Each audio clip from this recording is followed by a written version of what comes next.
Continuing with the conference weeks here on YouTube, and of course, the Big 12 is what we're doing right now. We've already covered the ACC and the Big 10. I'll put a couple of links up there to the playlist that have the ACC videos and then the Big 10 videos. If you guys haven't seen those yet and you want to check them out, just click that link. It'll take you to the playlist for those videos. But taking 3, 4, 5 days, whatever right now, and covering the Big 12. Done a couple of these Big 12 videos already. Got another one up for you today, right now. Hey, good morning, it's Uncle Lou here. Yeah, that's right, it's me, Uncle Lou, and I'm live for you on YouTube today, so thanks for watching. I really appreciate it also, and too, in addition to that as well, subscribe to the channel if you're not already. I post college football videos almost every single day of the year, and sometimes they're even watchable. In fact, I think this one will be watchable, but of course you can let me know in the comments section down below. Give this video a thumbs up. Doesn't take you any time or cost you any money, and it really helps me out a whole lot. So go ahead and slap that thumbs up button now, and we'll get rolling with today's Big 12 video. All right, one quick morning announcement before we start with the top players in the Big 12 for 2019. I made a post over on the Patreon page this morning about the prediction videos, which are starting in a couple of weeks around July 13th or 14th. We're going to start the prediction videos here on YouTube. You guys remember this from last year. They're in-depth preview and prediction videos for a whole bunch of teams. We're going to do it from July 14th all the way up to the start of the season. 1, 2, sometimes 3 videos a day. Probably going to go team by team. In terms of which teams I'm going to do, I'm going to get to as many as I possibly can, and I'm taking suggestions from everywhere, here on the comment section, Twitter, wherever you can find me. But I'm going to do the Patreon member suggestions first, and I made a post over on the Patreon page this morning. If you're a Patreon member, make sure you check that out. You'll need to comment on that post on the Patreon page with the team that you want to see me do. Those are the previews I'm going to make sure, or predictions I'm going to make sure that I do first. Once I wrap up all the Patreon suggestions on the prediction videos, then I'll move on to the suggestions from other places, like here on YouTube, or Twitter or email or whatever. If you want to join up on the Patreon page, just click the link in the description of this video or any video that says support. I think it says support the channel. Yeah, support the channel. Click that link. It'll take you to the Uncle Lou Patreon page and you can get yourself signed up. All right, here we go. Who's the top players in the Big 12 for 2019? Going to do this the same way we did the ACC and the Big 10. I'm going to stick to offensive players, and I'm not going to cover offensive linemen. So I'll make the same disclaimer today that I made on those other 2 videos, and that is, I know that sometimes offensive linemen are not only really good players, but in some cases they're the best players on the team. But for the purposes of a video like this, I'm focusing on the skill positions. So quarterback, running back, wide receiver, and tight end. It's no disrespect intended to offensive linemen. One of my favorite players on my team, the Georgia Bulldogs, is left tackle Andrew Thomas. I think he's probably the best player on our team. So I understand how important offensive linemen are, but for these videos, we're sticking to skill positions. All right, here we go. No particular order here. Gonna do it in position order, but even within the positions, there's no particular order in terms of the players that I mentioned. So we'll start with quarterbacks, I guess, like we normally do. Sam Ehlinger. I don't see how you can talk about best players in the Big 12 without mentioning Sam Ehlinger. He's sort of been, I don't want to say Sam Ehlinger's been lost in the shuffle or whatever in the Big 12. He's gotten plenty of national attention. But when you have another team in your conference who has won the conference the last 2 years, and their quarterback has won the Heisman each of the last 2 years, Baker Mayfield, Kyler Murray, Oklahoma Sooners, it's easy to feel like maybe you're getting overlooked. I don't think Ehlinger is getting overlooked, though. I can tell you, from a Georgia fan perspective, from somebody that lives in Georgia in the Southeast or whatever, and I see stuff about Sam Ehlinger everywhere. I think he's getting a lot of attention, especially this offseason. I think he's the best quarterback heading into the season this year in the Big 12. That wasn't necessarily the case the last couple of years with Kyler Murray and Baker Mayfield, but that's not taking anything away from what Ehlinger has done at Texas. And I'll read you off the stats from last year, but completed 64% of his passes, 3,292 yards passing, 25 touchdowns, only 5 interceptions. That by itself would be amazing. You know what this is? That's Jake Fromm's stats. Jake Fromm completes about 65% of his passes. He throws for less yards. But Jake Fromm also has an amazing touchdown to interception ratio. I think Fromm was 27-4, if I remember right, last year. Ehlinger 25-5. But Ehlinger gives you something that Fromm doesn't, and that's, of course, his legs, right?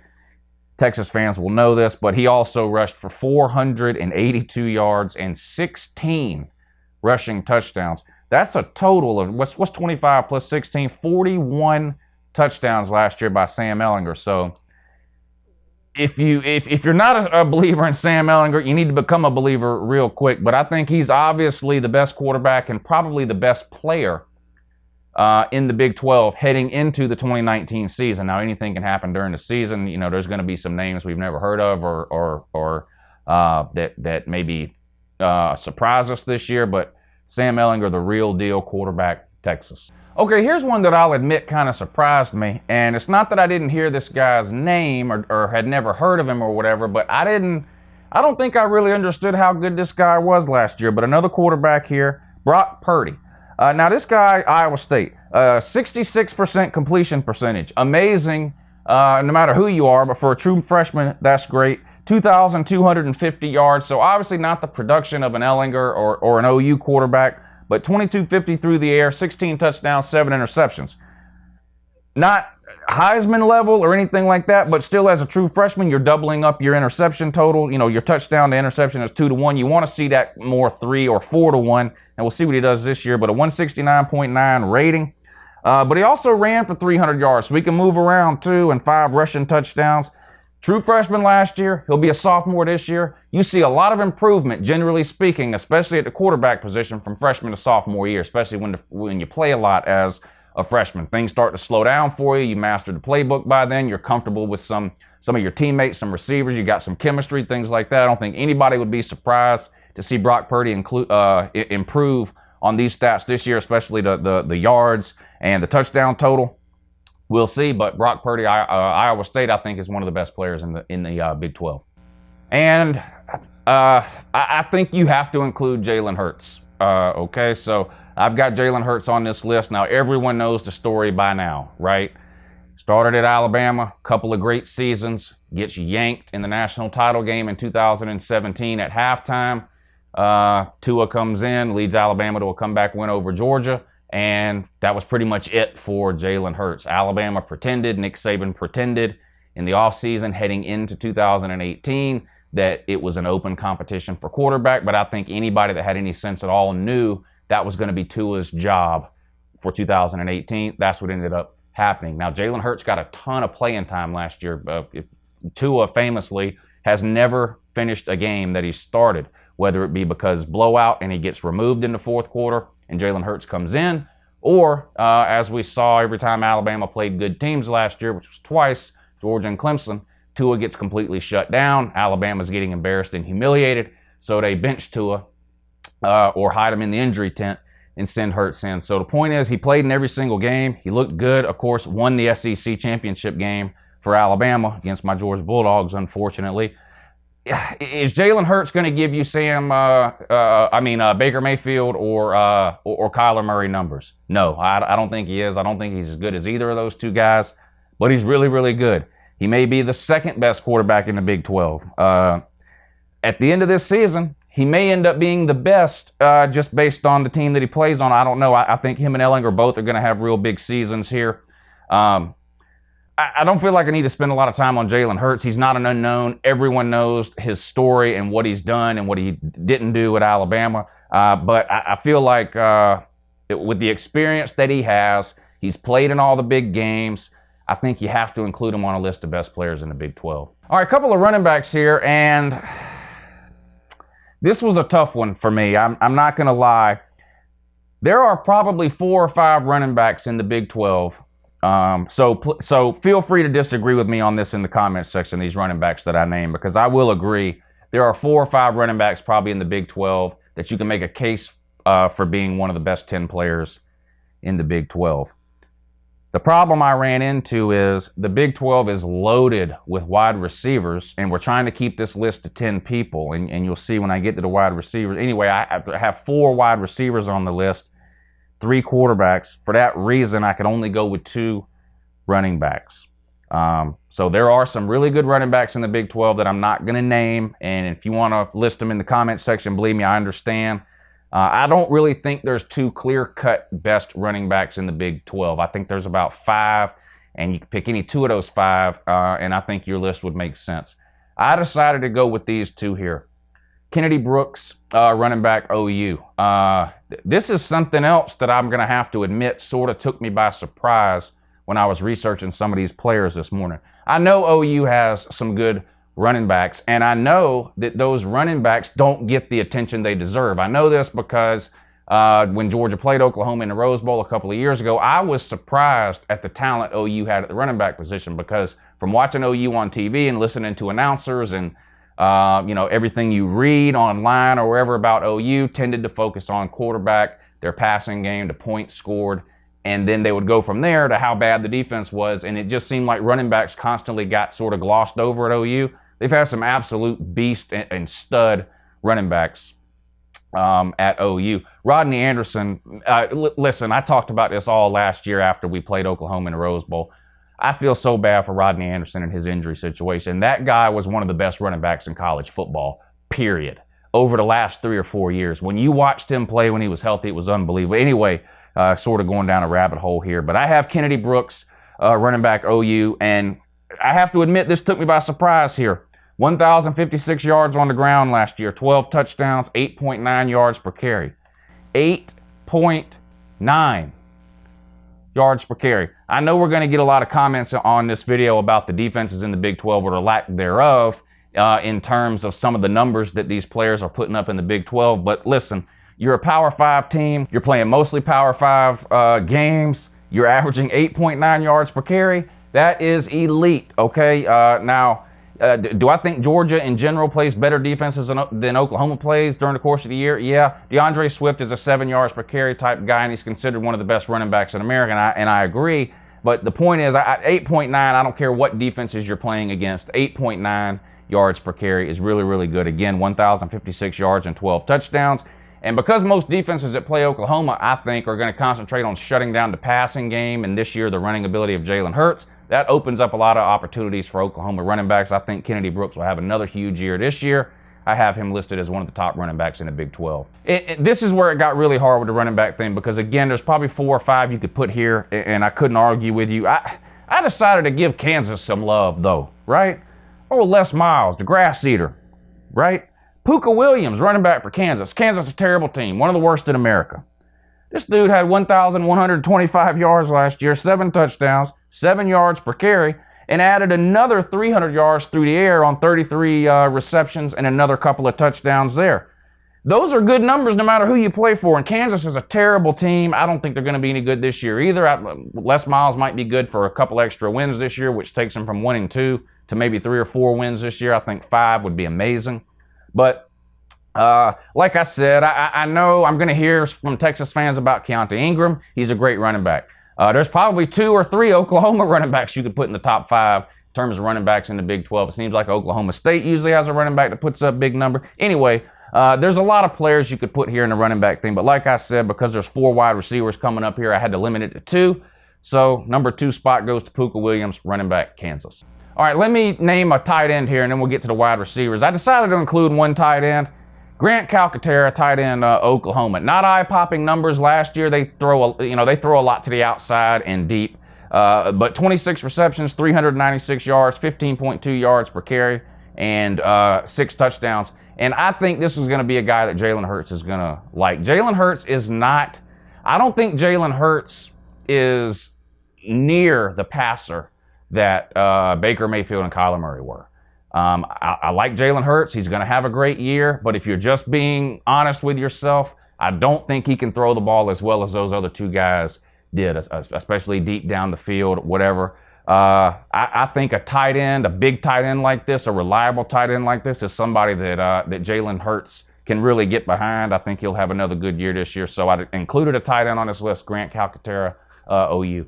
All right, now to wide receivers, and listen, you could have put 10, you make a list of the top 10 players in the Big 12, you could easily just name the top 10 wide receivers. But here's who I decided to go with. OU on the list again. CeeDee Lamb, 65 catches last year, 1,158 yards. What's it like to have a 1,000-yard receiver, Oklahoma? I'm dying to know. It's happened once in history at the University of Georgia. Happens all the time at OU. Anyway, I digress. 65 receptions, 1,158 yards. That's 17.8 yards per catch, 11 touchdowns. Oklahoma's loaded at the wide receiver position. They always are. No different this year. You could have picked 2 or 3 different Oklahoma wide receivers to put on this list. I think he's the best of the bunch. I think he'll have the best season this year. I really like him. I think he's an NFL wide receiver down the road. Oklahoma wide receiver CeeDee Lamb. All right, here's a guy from a team that I think could spoil some things in the Big 12 this year. Of course, OU and Texas, the clear-cut favorites in the Big 12. Jalen Reagor, TCU. I don't think TCU is going to win the Big 12, but they may have something to say about who does or doesn't win it. I wouldn't be completely shocked if TCU beat either Oklahoma or Texas. I think they're going to be pretty good this year. Jalen Reagor, wide receiver, TCU, 72 catches last year, 1,061 yards, 14.7 per catch, and 9 touchdowns. TCU, Gary Patterson, we talked about him yesterday when we ranked the coaches. One of the few coaches or teams within the Big 12 that takes defense seriously. I would say Texas and TCU, clearly the 2 best defensive teams, in my opinion, year in and year out in the Big 12. TCU can be a dangerous team. If the defense can play up to what a Gary Patterson defense typically plays up to, and they can get some consistent quarterback play, this is a guy here at wide receiver, Jalen Reagor, that can really hurt some teams here. I have him on the list of best players. Wide receiver, Jalen Reagor, TCU. All right, here's a guy I saw. I was scared to death of this guy heading into the Sugar Bowl last year, Colin Johnson, Texas. Now, we pretty much took him out of the game. Nothing against Texas. You guys dominated and won the game. Congratulations. But I love these receivers. I can't help it. What is this guy, 6'6"? I love these big, tall, fast wide receivers that can go up and get the ball. 68 catches last year, almost 1,000 yards, 985, 14.5 per catch, and 7 touchdowns. Now, he's a true number 1 receiver, but really last year Texas was lucky and had 2 true number 1s. Of course, they had the Jordan Humphreys, whatever his name was. You put Jordan Humphreys on one side, Colin Johnson on the other, that's an embarrassment of riches at the wide receiver position. So as eye-popping as these numbers are, I think they could potentially be much better this year. Again, last year, 68 catches for 985. I don't think anybody would be surprised if he got closer to 80 or 90 catches this year and over 1,000 yards with Jordan Humphreys gone to the NFL. I think Colin Johnson this year, the clear-cut number 1 wide receiver at Texas, I think his numbers will improve, and he's definitely one of the best 10 players in the Big 12. All right, and I got a guy from Oklahoma State here. Oklahoma State, another one of these Big 12 teams, scores 40 points a week, gives up 42. Tylan Wallace, Oklahoma State, 86 catches last year, 1,491 yards. That's good for 17.3 per catch and 12 touchdowns. Let me repeat that for you a little bit slower. 86 catches, 1,491 yards. That's almost 3 times as many yards as Georgia's leading wide receiver last year. Okay, our leading wide receiver had 500 and something yards last year.